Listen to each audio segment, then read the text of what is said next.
استفسار فرمایا ہے کہ یہ دعائیں جو ہیں کیا نماز جنازہ میں پڑھی جا سکتی ہیں؟ پہلی دعا ذکر کی ہے کہ اللہ فلاں اور فلاں کے صاحبزادے اور وہ تیرے ذمے ہیں، اور اے اللہ تیری ہمسائیگی میں ہیں من فتنۃ القبر، اور اللہ انہیں قبر کی آزمائش سے بچا عذاب النار۔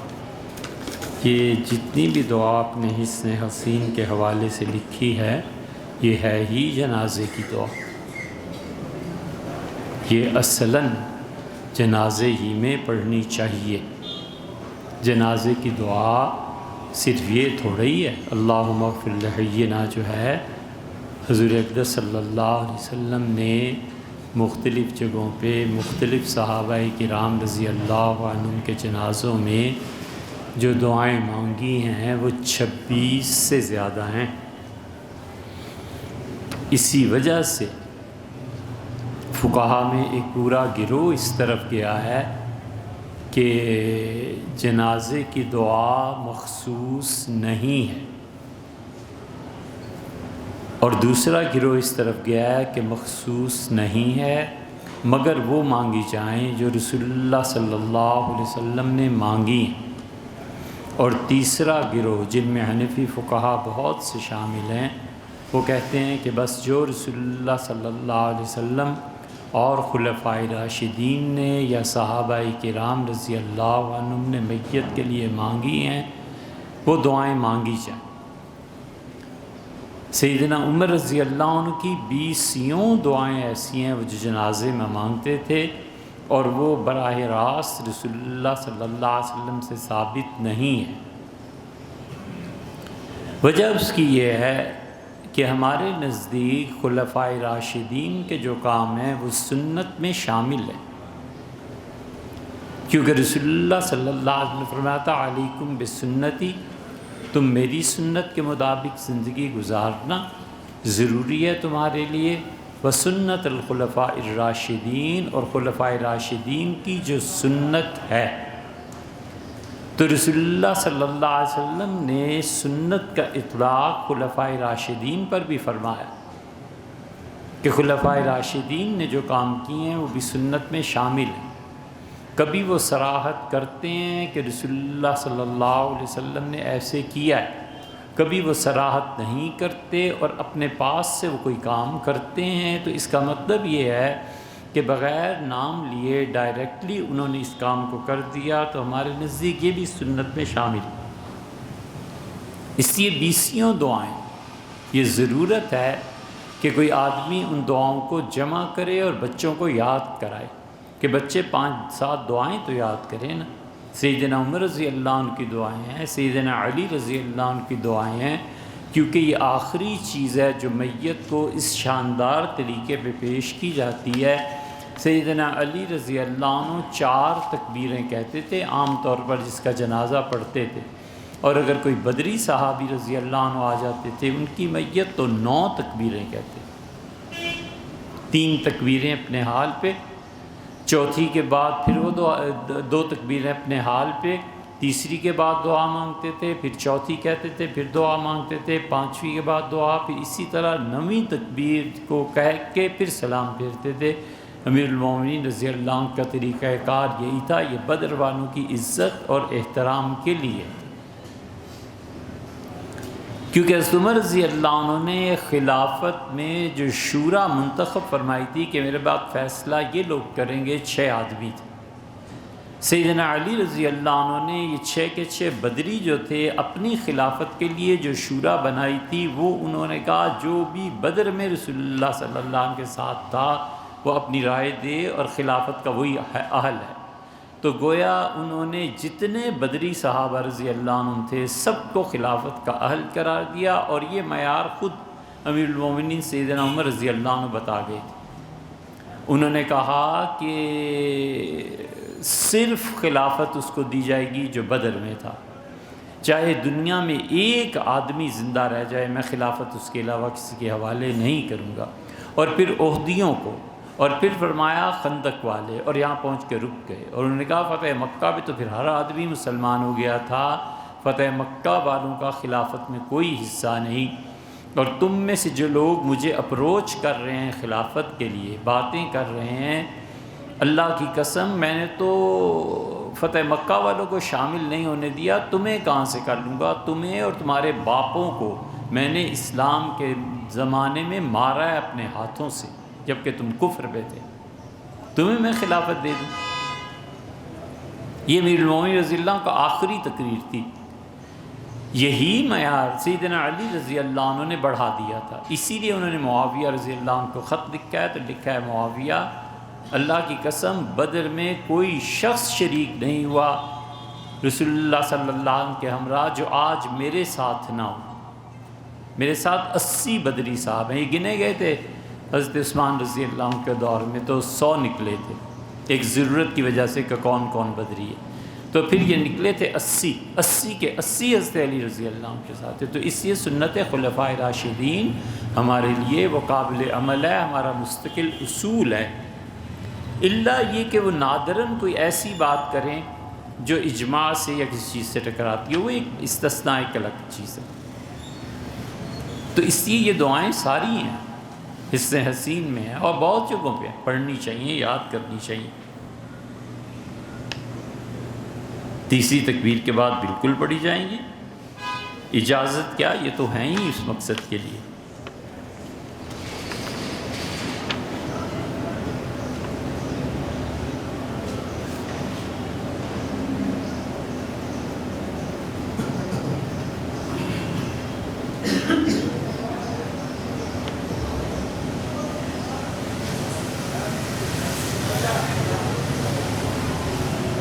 جی بیٹے یہ جائز ہے۔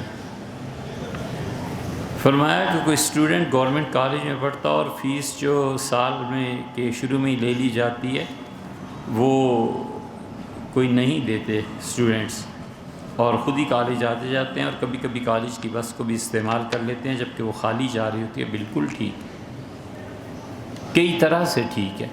اس طرح سے بھی ٹھیک ہے کہ بس نے تو خالی جانا ہی ہے، پیٹرول بھی وہی ہے، سب کچھ ہے وہی ہیں، تو جو حق آپ کا حکومت پہ بنتا ہے آپ اس طرح لے لیتے ہیں۔ حکومت کا حق بنتا ہے کہ ٹرانسپورٹیشن کو اور ایجوکیشن کا فری کرے، جب وہ فری نہیں کرتے تو وہ گناہ گار ہوتے ہیں۔ آپ اچھا کرتے ہیں کہ ان کے عذاب میں کمی کرتے ہیں، آپ بہت اچھا کرتے ہیں۔ اور اسی طرح اسٹوڈنٹس جو ہوتے ہیں، جو صحیح پڑھنے والے بچے ہوتے ہیں، آج کل ان کے اخراجات پورے کون کرے گا، کہاں سے آئیں گے پیسے اتنے؟ تو پیسے آپ اپنے بچائیں بشرطے کہ کسی کی حق تلفی نہ ہوتی۔ اور بہت سے ایسے ہوتے ہیں جو سال کے شروع میں اس لیے نہیں جمع کرا سکتے کہ وہ غریب ہوتے ہیں، ان کا حق جو بیت المال پہ بنتا ہے نا وہ اپنا حق اس طرح سے لے لیتے ہیں۔ گورنمنٹ ذمہ دار ہوتی ہے، کسی بھی جگہ پر حکومت اپنی رعایا میں ان کی صحت کی ذمہ دار ہوتی ہے۔ گورنمنٹ کے ذمہ یہ ضروری ہوتا ہے کہ وہ صحت کو مفت کرے، میڈیکل فیسیلیٹیز۔ یہ مغل بہت سے بادشاہ، فاسق و فاجر، حتیٰ کہ دین الہی کا ایجاد کرنے والا اکبر میڈیکل فری، عباسیوں کے پورے دور میں میڈیکل فری تھا، امویوں کے دور میں فری تھا، خلافت کے دور میں فری تھا۔ سیدنا عمر رضی اللہ عنہ سرکاری خرچے پر لوگوں کے علاج کراتے تھے، اور رسول اللہ صلی اللہ علیہ وسلم بیت المال سے لوگوں کی خود مدد کیا کرتے تھے، اور سردی اور گرمی کا لباس مہیا کرتے تھے۔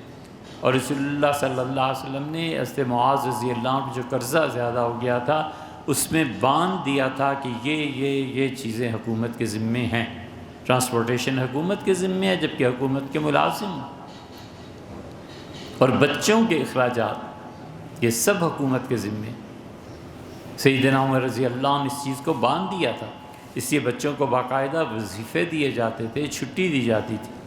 ایک تابعی ہیں، وہ دوسرے سے کہتے ہیں کہ ہمارے یہاں یہ بتاتے ہیں اسے کہ اب ہم پڑھتے تھے تو کیا مشہور تھا، وہ کہتے تھے کہ جب خوشی میں جب ہم ایک دوسرے سے بات کرتے تھے تو ہم کہتے تھے آج میں اتنا خوش ہوں کہ تم یقین مانو کہ نہ، وہ کہتے تھے کہ میں فلاں کام سے اتنا اداس ہوں، اتنا پریشان ہوں کہ ہفتے کے دن جب صبح جانا پڑتا ہے نا مدرسے میں تو میں اس وقت اتنا پریشان نہیں ہوتا جتنا اس شخص کے آنے سے آج پریشان ہوا۔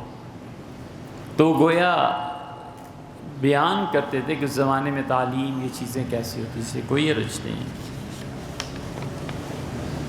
ہماری بلڈنگ کی چھت پر جو واٹر ٹینک ہے اسے ایک غیر مسلم اس کے اندر، یہ کیا رومن اردو لکھی ہے، انگلش ہے کیا ہے یار، اندر اتر کر صاف کرتا ہے اور پھر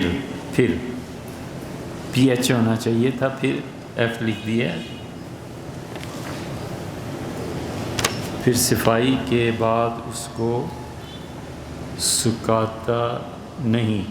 سکھایا نہیں جاتا، بہت بڑا مسئلہ ہے میرے لیے، اور پانی باہر دیا جاتا ہے۔ تو ایسے بلاول اردو بولیں، کیا پانی پاک ہے؟ بنیادی طور پر بچوں ہر آدمی پاک ہوتا ہے، کافر بھی پاک ہوتا ہے، کافر کا جسم نہیں ہے جو ناپاک ہو۔ اللہ نے انسانوں کو جو بنایا ہے پاک پیدا کیا، اسی لیے جب نجران سے عیسائی وفد آیا تھا رسول اللہ صلی اللہ علیہ وسلم کے پاس، عیسائی ملنے آئے تھے، تو صحابہ کرام رضی اللہ عنہم نے پوچھا بھی تھا، اور رسول اللہ صلی اللہ علیہ وسلم عشاء کے بعد جاتے ہوئے فرمایا تھا کہ ان کے خیمے مسجد میں لگا دو، یعنی رات کہ ہماری مسجد میں بسر کریں گے۔ تو عیسائی ٹھہرے تھے مسجد نبوی میں، اور پھر ایک صحابی رضی اللہ عنہ کی اس پہ اشکال تھا، یہ جو آپ نے لکھا ہے یہی بات تھی وہاں بھی، تو انہوں نے جا کے رسول اللہ صلی اللہ علیہ وسلم کہا کہ اللہ کے رسول عیسائی مسجد نبوی میں ٹھہرے ہوئے ہیں، خیمے لگے ہوئے ہیں، تو ساری مسجد ناپاک ہو گئی۔ تو حضرت رسالت پناہ صلی اللہ علیہ وسلم ہمیشہ کے لیے اس مسئلے کو حل کرنے کے لیے تشریف لائے، اٹھے اور آ کر مسجد میں فرمایا ان صحابی رضی اللہ عنہ سے، گندگی کہاں ہے، کہاں ناپاکی ہے؟ کہ اللہ کے رسول یہ عیسائی، آپ نے فرمایا یہ ان کے عقیدے کی گندگی ہے، ان کا عقیدہ خراب ہے کہ وہ اللہ کے ساتھ شرک کرتے ہیں، باقی انسانوں میں کچھ نہیں۔ تو اس لیے اگر کوئی غیر مسلم بھی اترتا ہے اور اس کے جسم پہ کوئی گندگی نہیں ہے تو وہ پاک ہے، کوئی حرج نہیں ہے، اس کے پانی کے اس دھونے میں بھی، اس سے سب چیزیں پاک ہے اس کے ساتھ۔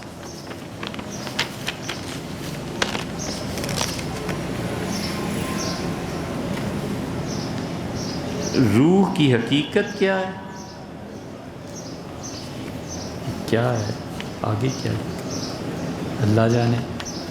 یہ بھیا آپ نے کہیں سے عکس لیا ہے، نہیں پڑھا جا رہا۔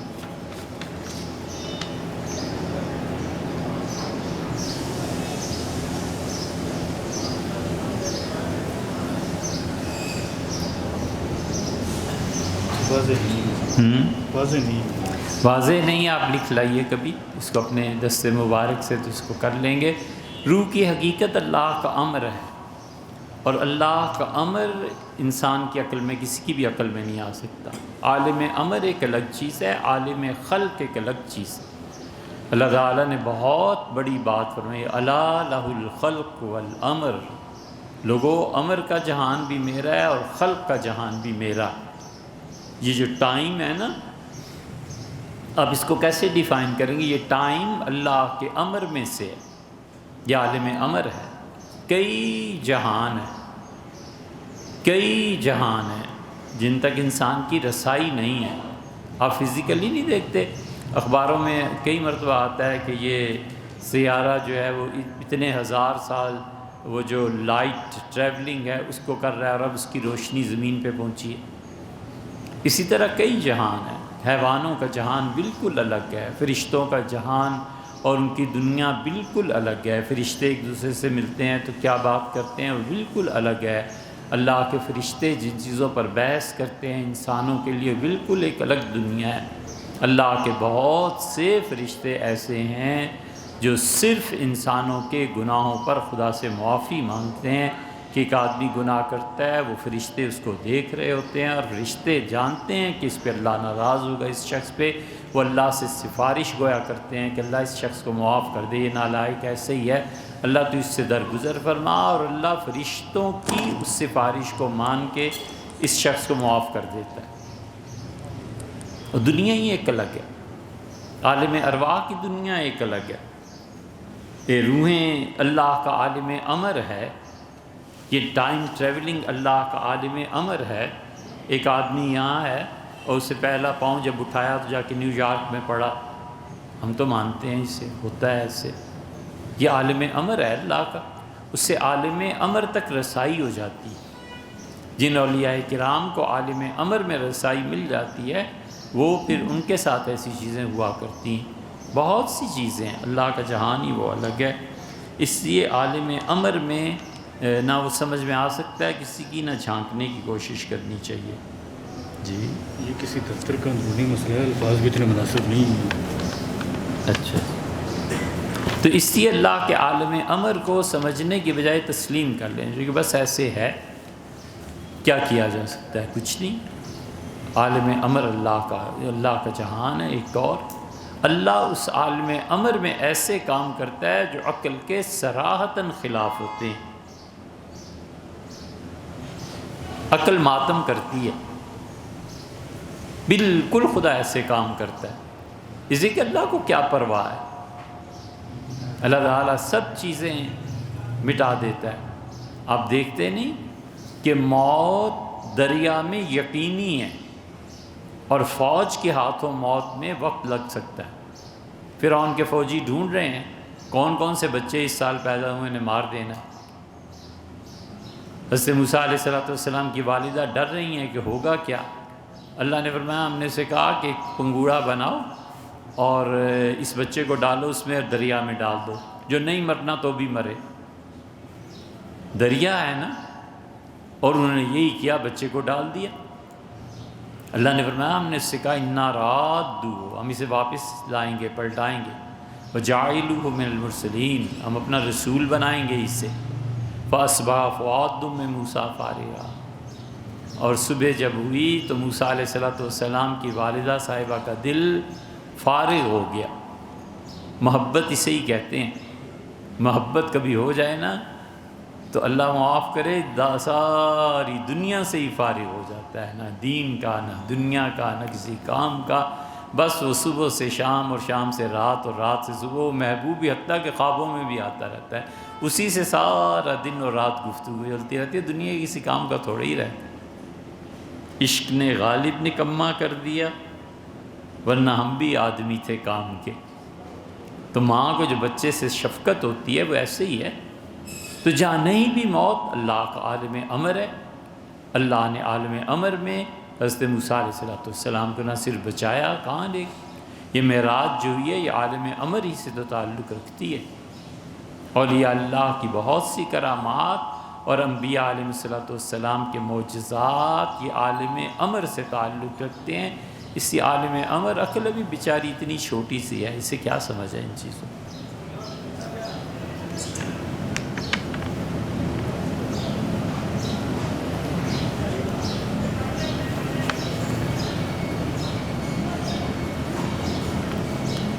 یہ مسئلہ جو آپ نے تحریر فرمایا نا کہ کوئی بڑے افسر ہیں اور وہ چھوٹوں کو محروم رکھتے ہیں، بھیا یہ مسئلہ فتوے کا نہیں، یہ مسئلہ قضاء کا ہے.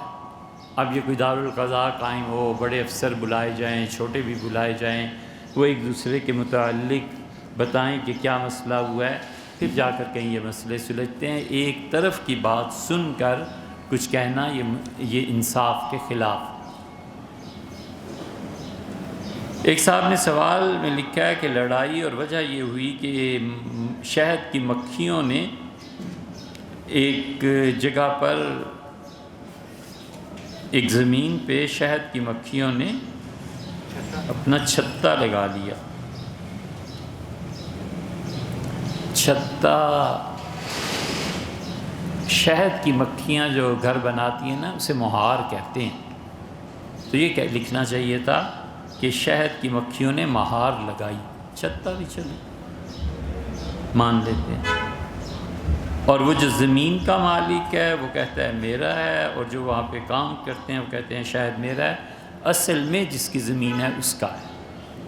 یہ ایسے ہی جیسے خضرو درخت اگاتے ہیں، تو خضرو درخت جو ہوتے ہیں وہ زمین کے مالک کے ہوا کرتے ہیں. صاحب فتح القدیر ابن حمام رحمۃ اللہ علیہ نے ایک جگہ اس مسئلے پہ بحث کی ہے، اور اس کا خلاصہ یہی ہے کہ انہوں نے فرمایا کہ جس کی زمین ہے شاید اس کا ہے، جب تک کہ شہد کو اس کی اجازت سے کوئی غیر اپنا سامان لا کر نہ لگائے۔ مثلاً پٹھان ہیں، ان کے پاس ڈبے ہوتے ہیں، یہ کہیں بھی جاتے ہیں تو کہتے ہیں جی آپ کی زمین میں ڈبے رکھنے ہیں، آپ اس کا چاہے کرایہ لے لیں، چاہے مفت اس کی اجازت دے دیں، تو کوئی کرایہ لے لیتا ہے، کوئی مفت اس کی اجازت دے دیتا ہے۔ وہ شہد جو ہے وہ انہی کا ہوتا ہے، کیونکہ انہوں نے اپنا پیسہ خرچ کیا ہے، کام کیا ہے اس میں۔ مرغہ تنگ کرتا ہے اور سارا دن آذان دیتا رہتا ہے، کیا کیا جائے؟ یہ مرغے کا عیب ہے نا، مرغے کا بے وقت آذان دینا یہ اس کا عیب ہے۔ ایسے مرغے کو واپس کر دینا چاہیے، جہاں سے آپ نے خریدا ہے انہیں واپس کر دیں، اور اس کو لینا بھی پڑے گا، اس لیے کہ جانور میں جب عیب نکل آئے تو پھر اختیار ہے کہ اس کو واپس دیا جائے۔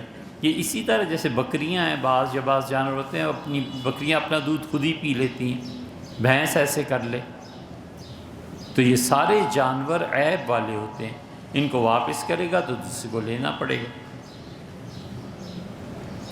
مکان خریدا ہے اور مسجد والے کہتے ہیں کہ یہ مکان وقف ہے۔ بھائی وقف کے لیے اور جو بیچ رہے ہیں وہ کہتے ہیں وقف نہیں ہے، ثبوت کس کے پاس ہے؟ صورت آپ نے جو تحریر فرمائی اس سے جو سمجھ میں آتا ہے وہ یہ ہے کہ ایک مسجد ہے اور اس کے ساتھ مکان ہے۔ مسجد والے کہتے ہیں کہ یہ مکان اس مسجد کے لیے ہے، مالک نے وقف کر دیا تھا کہ اس کو ادھر استعمال کیا جائے، کرایہ وغیرہ جو بھی آئے۔ اور کچھ لوگ ہیں جو اس مکان کو بیچنا چاہتے ہیں کہ کوئی خرید لے، یہ مکان ہمارا ہے، تو ان کا ہوگا، کاغذات بھی ان کے پاس ہوں گے، لیکن اصل میں اس مکان کو مسجد کے لیے وقف کس نے کیا تھا؟ فرض کر لیجئے 2-4 بھائی بہنیں ہیں، وہ کہتے ہیں کہ یہ مکان ہمارا ہے کیونکہ ہمارے والد کا تھا، والد نے اگر وقف کیا تھا تو مسجد والوں کو چاہیے کہ کوئی ثبوت دیں، اگر ثبوت نہیں ہے تو اصل مالکان حقہ گنا جائے گا۔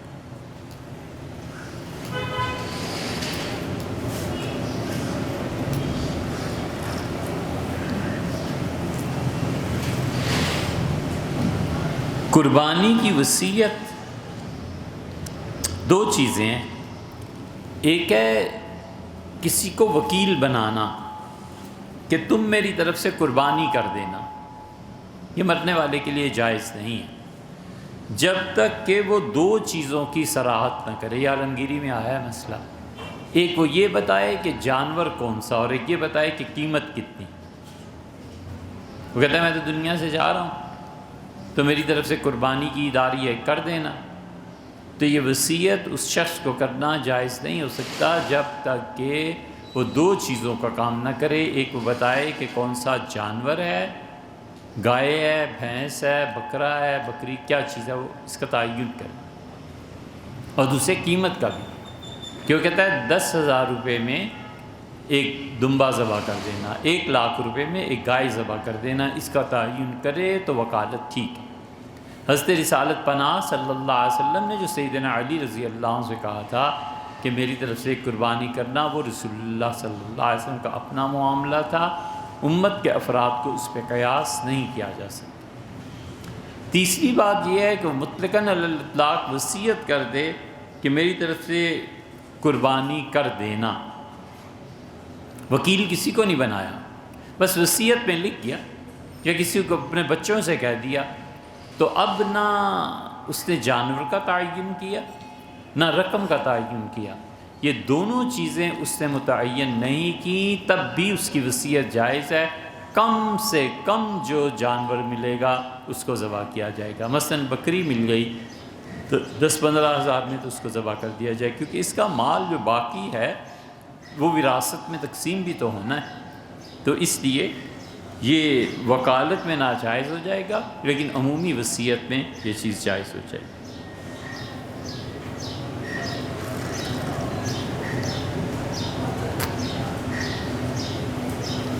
اہل السنہ کا عقیدہ پوچھا گیا ہے کہ اہل السنہ کا عقیدہ سیدنا علی رضی اللہ عنہ کے بارے میں کیا ہے؟ امیر المومنین سیدنا علی رضی اللہ عنہ کے بارے میں بالکل واضح اور صاف عقیدہ جو اہل السنہ کا کتابوں میں تحریر ہے، اور اہل السنہ ہمیشہ اس کے پابند چلے آئے ہیں، وہ یہ ہے کہ امیر المومنین سیدنا علی رضی اللہ عنہ کا نمبر خلافت کے مطابق، اس ترتیب کے مطابق بھی اور ویسے بھی جو احادیث اور چیزیں آئی ہیں چوتھا نمبر بنتا ہے۔ امیر المومنین سیدنا علی رضی اللہ عنہ کو حضرت ابوبکر رضی اللہ عنہ پر افضلیت دینا، ترجیح دینا، یہ عقیدے کی بدعت ہے، سمجھے؟ سیدنا علی رضی اللہ عنہ کو کوئی فضیلت سیدنا ابوبکر رضی اللہ عنہ سے حاصل نہیں۔ سیدنا ابوبکر رضی اللہ عنہ سب سے بڑے وارث ہیں پیغمبر علیہ الصلوۃ والتسلیم کے، اور سیدنا علی رضی اللہ عنہ اپنی جزوی فضائل میں، اپنی جزوی چیزوں میں بہت بڑے ہوئے ہیں، حتیٰ کہ کلی اعتبار سے ان کا نمبر چوتھا ہی ہے، اور اپنے بعد کے جتنے صحابہ رضی اللہ عنہ ان کے دور کے تھے سب سے افضل امیر المومنین سیدنا علی رضی اللہ عنہ۔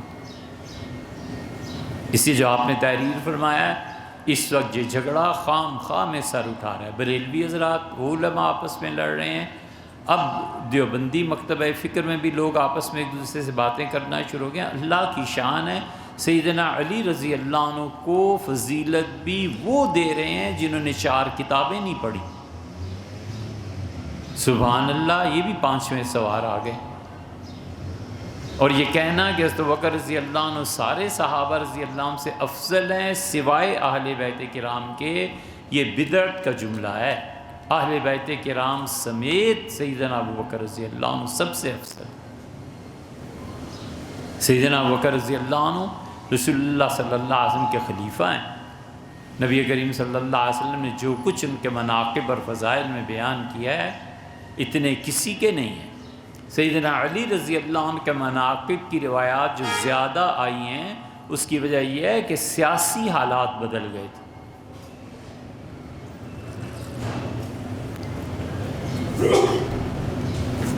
اور یہ سیدنا عمر رضی اللہ عنہ طے فرما گئے تھے۔ یہ اس قسم کے بدعتی جو اب کسی بھی مکتبہ فکر سے تعلق رکھتے ہوں، یا دیوبندی ہوں یا بریلوی، کچھ بھی ہو، یہ اب بدعت شروع ہوئی ہے۔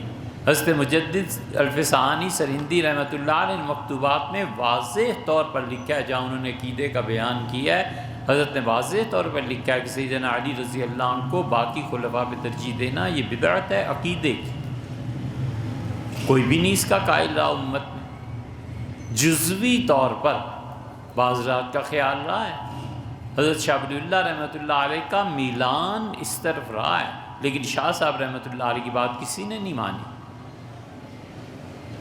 بنیادی طور پہ 2 باتیں سمجھنے کے قابل ہیں سب سے، ایک تو ایسی چیز ہے جو ہاتھ جوڑ کے ان علماء کی خدمت میں پیش کرنی ہے جو علماء اس فضول باتوں میں ان میں اب چل پڑے ہیں کہ اللہ کے لیے سچائی کا ساتھ دینا چاہیے، شخصیتوں کا نہیں۔ سچائی کہاں ہے، بس اس کے پیچھے چلنا چاہیے۔ یہ تھوڑا ہی ہے، چونکہ میرے حضرت نے کہہ دیا لہٰذا یہ درست ہے۔ بھئی آپ کے حضرت 1000 مرتبہ قابل احترام، لیکن وہ معصوم تو نہیں ہے۔ معصوم تو حضرت رسالت مآب صلی اللہ علیہ وسلم ہے، عصمت ان پہ ختم ہے۔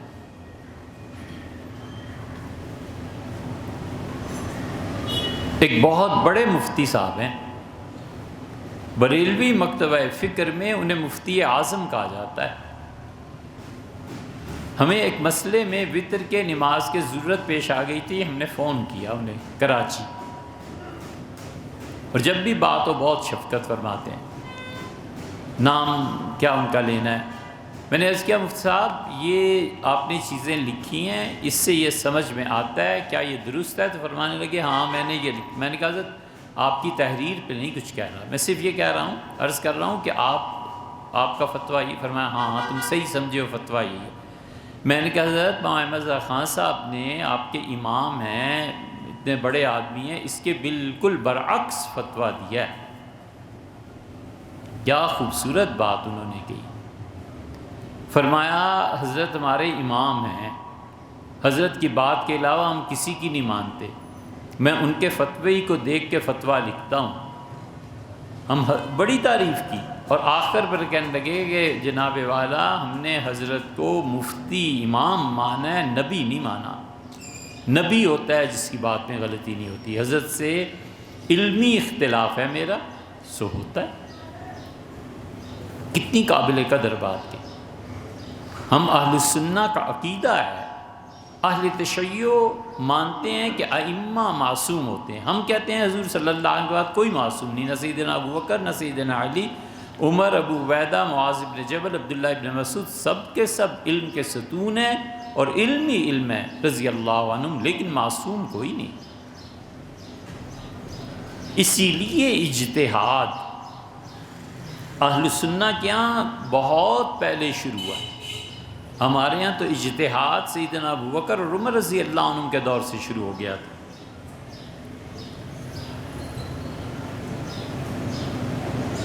اور اہل تشیع کے ہاں اجتہاد دوسری صدی کے بھی بعد شروع ہوا ہے.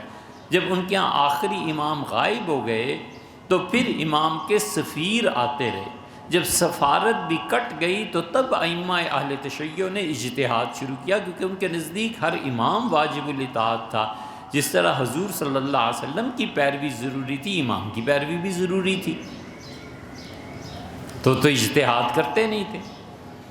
اور ہمارے ہاں حال یہ تھا کہ صحابہ کرام رضی اللہ عنہم نے حضور اقدس صلی اللہ علیہ وسلم کے بعض فیصلے ایسے تھے جن پہ عرض کیا کہ اللہ کے رسول یہ فیصلہ یوں نہیں یوں ہو جائے، یوں نہیں یوں ہو جائے. وہ اجتہاد ہی تو تھا ایک ہستی کا. فرمایا بالکل ٹھیک ہے. سیدنا علی رضی اللہ عنہ کو حکم دیا کہ فلاں کو جا کے اس پہ حد جاری کرنی ہے.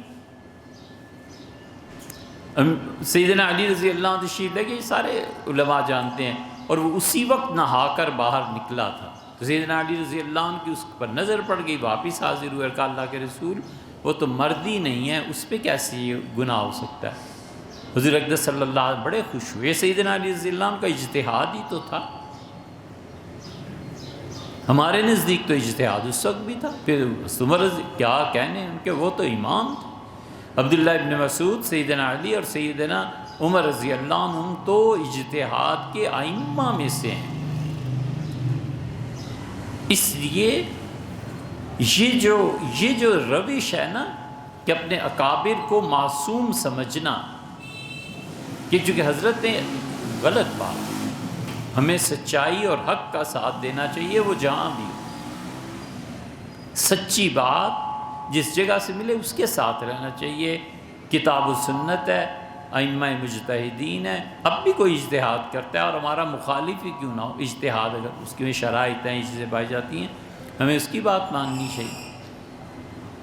اور دوسرے اہل السنہ جو عقائد طے کر گئے ہیں، اب ان عقائد کو کیوں چھیڑتے ہیں خام خواہ؟ اہل السنہ ہمارے نزدیک یہ طے شدہ بات ہے کہ سیدنا علی رضی اللہ عنہ سمیت، سارے ائمہ سمیت، حضور اقدس صلی اللہ علیہ وسلم کی ساری بیویوں بیٹیوں سمیت سیدنا ابو بکر رضی اللہ عنہ سب سے افضل، ان کی افضلیت میں کوئی شبہ نہیں. اب یہ کہنا کہ حضرت علی رضی اللہ عنہ کو چھوڑ کے، ائمہ اہل بیت کو چھوڑ کے پھر جو باقی صحابہ رضی اللہ عنہ نکلتے ہیں ان میں سے ابو بکر رضی اللہ عنہ افضل ہے، غلط بات. ہمارا عقیدہ ہے سیدنا علی رضی اللہ عنہ نے اتنا زبردست اجتہاد کی ہے کہ ابو حنیفہ رحمۃ اللہ علیہ عاجز تھے. فرمایا اسلامی حکومت میں بغاوت ہو جائے تو کیا کرنا چاہیے، ہمیں تو کچھ پتہ نہیں، ہم تو اس مسئلے کو پہ کوئی فتویٰ نہ دے سکتے. ہمیں تو سیدنا علی رضی اللہ عنہ کے طرز نے سکھایا ہے کہ پھر ان کے ساتھ کیا کیا جائے گا، کیونکہ سیدنا علی رضی اللہ عنہ کے خلاف اہل شام کی بغاوت تھی. جو کچھ بھی ہوا سو ہوا، تاریخ میں مرقوم ہے. جسے عقیدے کے معاملے کو اللہ کے لیے چھوڑ دیجئے، مت اس کو چھیڑیے. جو عقیدہ اکابر طے کر گئے تھے وہ زیر بحث لائے ہی نہیں جا سکتا. سیدھی سی بات ہے. اللہ تعالیٰ کی ذات اور صفات میں ہم اپنے عقیدے میں اتنے کٹڑ ہیں کہ امام منصور ماتریدی رحمۃ اللہ علیہ جو طے کر گئے ہیں اللہ تعالیٰ کے متعلق کہ التنزیہ، اللہ کی تنزیہی چیزوں میں جو عقیدہ وہ طے کر گئے ہیں، ہم امام ابو الحسن اشعری رحمۃ اللہ علیہ کے پیچھے نہ چلیں، اور تو بات ہی کسی کی کیا کرنی ہے. حالانکہ ابو الحسن اشعری رحمۃ اللہ علیہ حق پہ ہیں. ابو الحسن اشعری رحمۃ اللہ علیہ امام ہیں، لیکن ایک یا دو چیزوں کو چھوڑ کے، وہ بھی ائمہ حنفیہ میں سے کچھ ادھر گئے ہیں، ہمت نہیں پڑتی کہ وہ منصور ماتریدی کے علاوہ کسی کو دیکھے۔ تم کمال کرتے۔ فقہ اکبر امام ابو حنیفہ رحمۃ اللہ علیہ کی ہے یا کسی بھی کی ہے؟ وہ ابو حنیفہ کوفی ہیں یا ابو حنیفہ بخاری ہیں رحمہم اللہ، سر موس سے تجاوز نہیں کرنا، بس وہ عقیدے کی کتاب ہے، انہوں نے دے دی ہے، یہی عقیدہ رکھنا ہے۔ نصفی طے کر گئے ہیں عقیدے کو، امام نصفی رحمۃ اللہ علیہ کے علاوہ کی کوئی عقیدہ قابل قبول نہیں۔ تو اس لیے یہ بدعت اور گمراہی کی باتیں اب شروع ہوئی ہیں دونوں طبقوں میں، بریلوی حضرات میں بھی اور دیوبندی، کہ سیدنا علی رضی اللہ عنہ افضل ہیں، حتیٰ کہ سیدنا ابوبکر رضی اللہ عنہ سے بھی افضل ہیں۔ یہ کہنا یا یہ کہنا کہ اہل بیت کرام رضی اللہ عنہم کو نکالو تو پھر سیدنا ابوبکر رضی اللہ عنہ سب سے افضل ہیں، یہ سب گمراہی۔ سیدنا علی رضی اللہ عنہ کی منقبت میں احادیث کے زیادہ ہونے کی وجہ یہ نہیں ہے کہ اس وجہ سے ہم انہیں افضل قرار دیں، وجہ سیاسی حالات ہیں۔ سیاسی حالات جو سیدنا علی رضی اللہ عنہ کو پیش آئے ہیں، تینوں خلفاء کو پیش نہیں آئے۔ کسی نے منہ در منہ سیدنا علی رضی اللہ عنہ کے علاوہ کسی خلیفہ کو نہیں کہا کہ تم کافر ہو گئے ہو۔ حضرت عثمان رضی اللہ عنہ کے آخری دور میں کچھ آوازیں ملتی ہیں، مگر سیدنا علی رضی اللہ عنہ پہلے آدمی ہیں جن کی خلافت میں انہیں معاذ اللہ استغفر اللہ کافر کہا۔ یہ خوارج ہیں، خوارج بھی اور لوگ بھی۔ پھر صحابہ کرام رضی اللہ عنہ اٹھے ہیں، صحابہ اس پہ اٹھے ہیں کہ سیدنا علی رضی اللہ عنہ کا دفاع کیا جائے۔ پھر جو جہاں تھا، کوئی مکہ میں، کوئی مدینہ منورہ میں، کوئی مصر میں، کوئی کوفہ میں، کوئی شام میں، ہر ایک کے پاس سیدنا علی رضی اللہ عنہ کے متعلق جو اچھی بات اور اچھی روایات تھیں انہوں نے برملا بیان کی تاکہ لوگوں کو پتہ چلے۔ حضرت معاویہ رضی اللہ عنہ نے آ کے بات کی تھی سعد رضی اللہ عنہ سے، اور بیت اللہ کا دروازہ کھلوا کر اندر لے گئے سعد رضی اللہ عنہ کو، کہا سعد بات کرنی ہے، تم دیکھ رہے ہو علی میرے خلاف یہ وہ۔ تو حضرت سعد رضی اللہ عنہ نے کہا میں سیدنا علی رضی اللہ عنہ سے نہیں ہٹ سکتا، یہ وجہ ہے، یہ وجہ ہے، یہ وجہ ہے، 3 وجوہ بیان کی۔ یہ کمال کی بات، اسے بالکل عقیدے کو نہیں چھیڑنا چاہیے۔ جو بزرگ طے کہ پہلے تھوڑے فتنے ہیں، ہم ان فتنوں کے زمانے میں تو اجتہاد کا کہتے ہوئے ڈرتے ہیں کہ کہیں اور نیا فتنہ نہ شروع ہو جائے، کہاں عقیدوں کو چھیڑنا۔ البتہ اہل بیت کرام رضی اللہ عنہم ان کی اپنی شان ہے، ہم ان کی عزت کرتے ہیں، احترام کرتے ہیں، کربلا کو برحق جانتے ہیں، سیدنا حسین ابن علی رضی اللہ عنہم کو قابل احترام سمجھتے ہیں، ان کی صحابیت کے قائل ہیں۔ سیدنا علی رضی اللہ عنہ تو کیا، سیدنا حسین رضی اللہ عنہ تو کیا، یزید کا کسی سے ہم تو مقابلہ بالکل تقابل میں لاتے ہی نہیں ہیں۔ یزید اتنا فاسق و فاجر، اتنا بدبخت آدمی تھا۔ ہمارا عقیدہ بندھا ہوا ہے، طے شدہ ہے، لکھا ہوا ہے، اس لیے یہ نئی باتیں نہیں چھیڑنی چاہیے۔